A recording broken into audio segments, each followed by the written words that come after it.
टी20 world cup final में 17 साल बाद हिंदुस्तान की तारीखी साज कामयाबी। हिंदुस्तानी टीम ने टी20 फाइनल में साउथ अफ्रीका को शिकस्त देकर वर्ल्ड कप 2024 की ट्रॉफी जीत ली। तारीखी साज कामयाबी के साथ हिंदुस्तान एक बार फिर क्रिकेट का आलमी चैंपियन बन गया। हिंदुस्तानी टीम इस टूर्नामेंट में एक भी मैच नहीं हारी।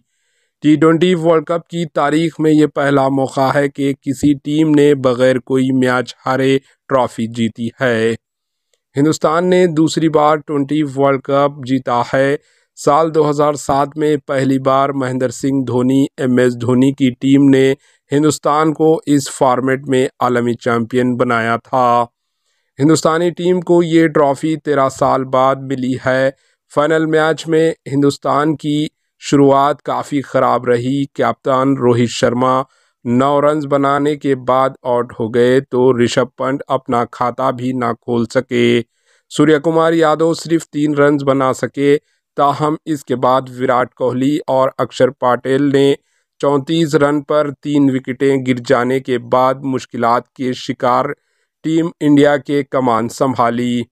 विराट कोहली ने 76 रन की खूबसूरत इनिंग्स खेली तो वहीं अक्षर पटेल ने भी 47 रन की ताड़बाड़ इनिंग खेली और आखिर में शिवम दुबे 16 गेंदों पर 27 रन बनाकर हिंदुस्तान को 176 रन तक पहुंचाने में मदद की। ये टी20 वर्ल्ड कप फाइनल का सबसे बड़ा स्कोर है। बादशाह हदफ के तकाब में साउथ अफ्रीका की टीम 20 ओवर्स में 6 विकेटें गंवाकर 169 रन तक ही महदूद रही। Bureau report AHN news. AHN news को लाइक करें, शेयर करें और सब्सक्राइब करना ना भूलें।